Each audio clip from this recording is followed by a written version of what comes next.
Camille Saint-Saëns was racked with pains when people addressed him as Saint-Saëns.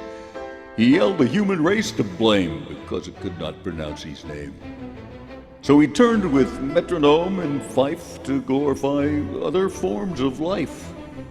Be quiet, please, for here begins his salute to feathers, furs, and fins.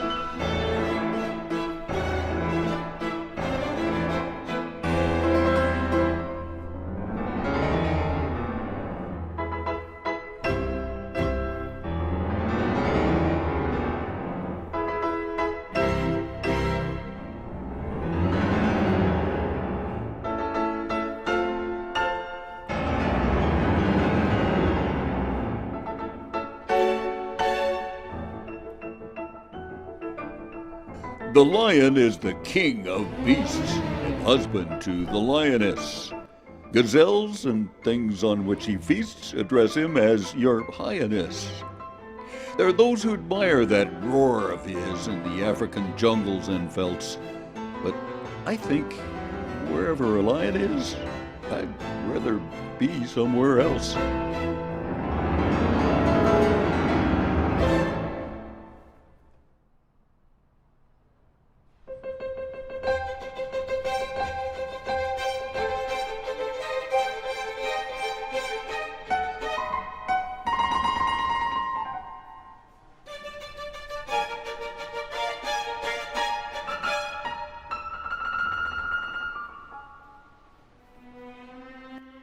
The rooster is a roistering hoodlum. His battle cry is cock-a-doodlem. Hands in pockets, cap over eye, he whistles at bullets passing by.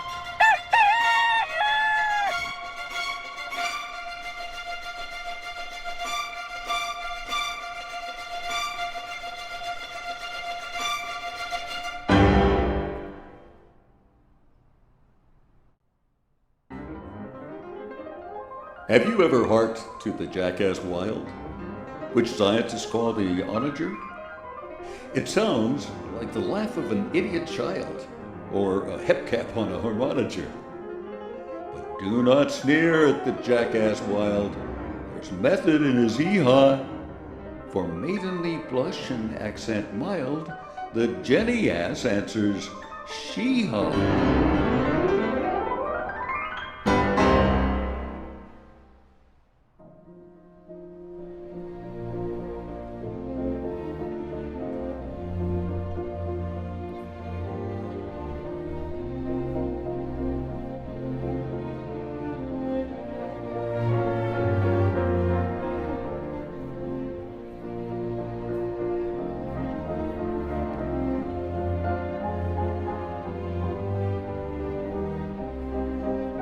Come crown my brow with leaves of myrtle. I know the tortoise is a turtle. Come carve my name in stone immortal. I know the tortoise is a turtle. I know to my profound despair I bet on one to beat a hare. I also know I'm not a pauper because of its turtly topper.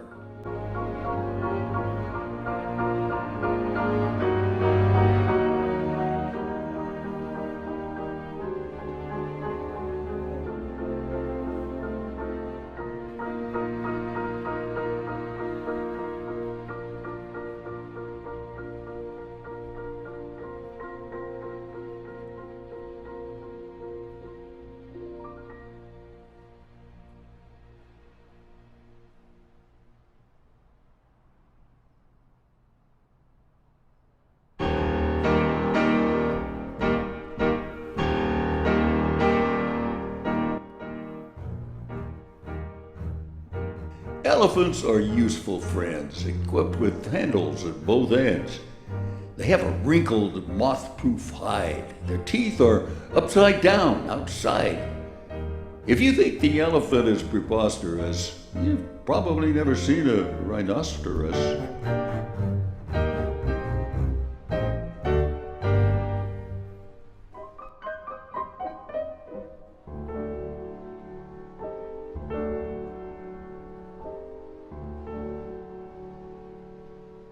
The kangaroo can jump incredible. He has to jump because he's edible. I could not eat a kangaroo, but many fine Australians do. Those with cookbooks, as well as boomerangs, prefer him in tasty kangaroo meringues.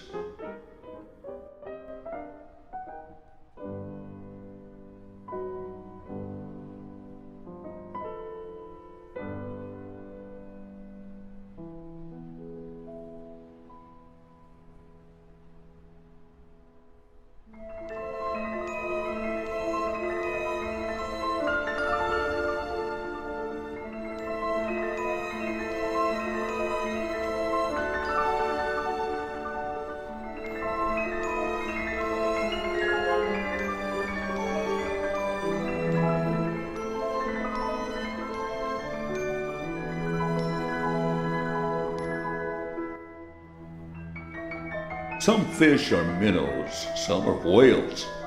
People like dimples, fish like scales.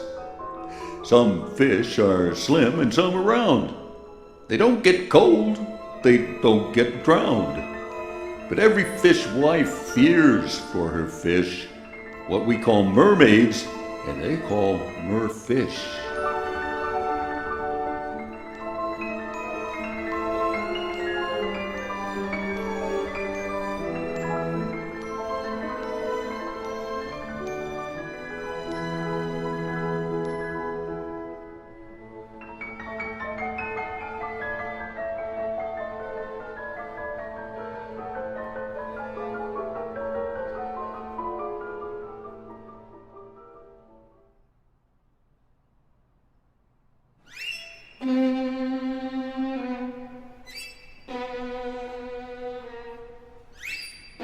In the world of mules, there are no rules.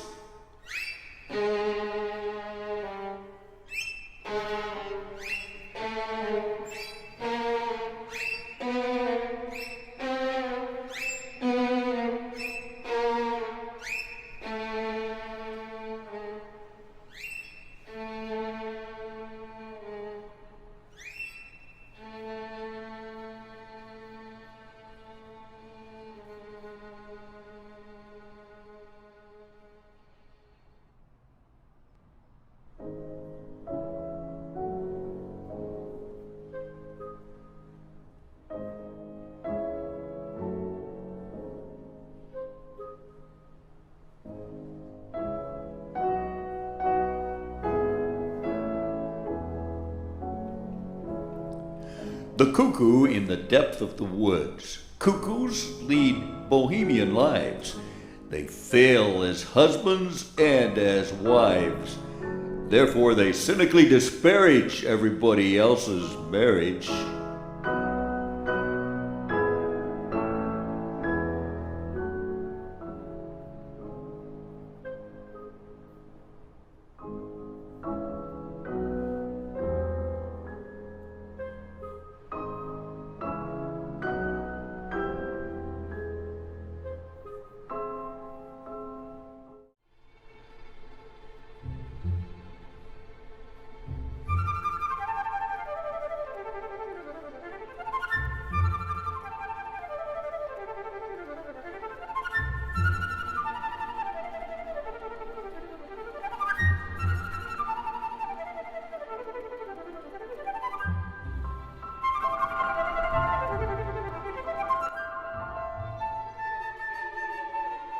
Puccini was Latin and Wagner Teutonic, and birds are incurably Philharmonic. Suburban yards and rural vistas are filled with avian androcystes. The skylark sings a roundelay, and the crow sings the road to Mandalay. The nightingale sings a lullaby, and the seagull sings a gulliby. That's what shepherds listened to in Arcadia before somebody invented the radio.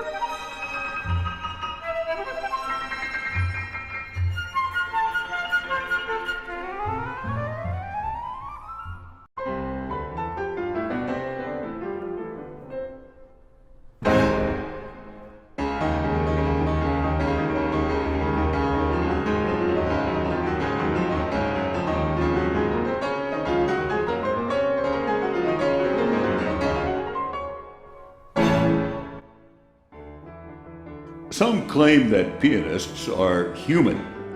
Quote the case of Mr. Truman. Saint-Saëns, upon the other hand, considered them a scurvy band. Ape-like they are, he said, and simian instead of normal men and women.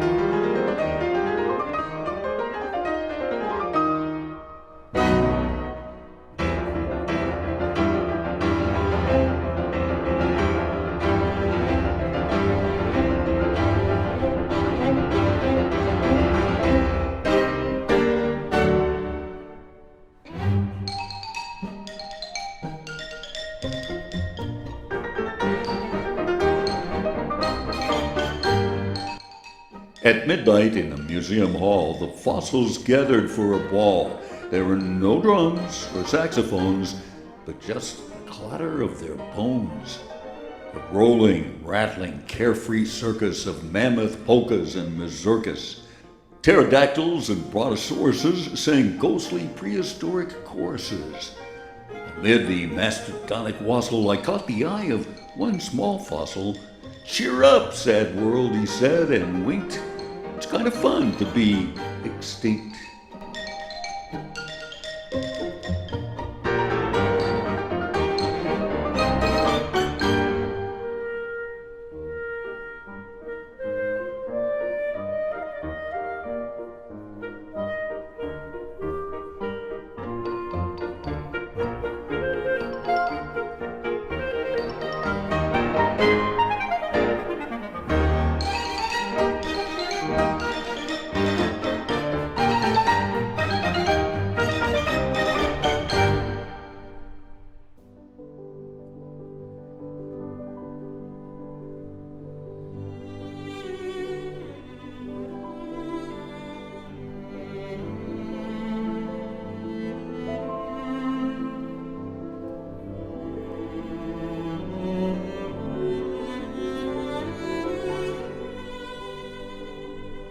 The swan can swim while sitting down, and for pure conceit, he takes the crown. He looks in the mirror over and over and claims to have never heard of Pavlover.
Now we reach the grand finale.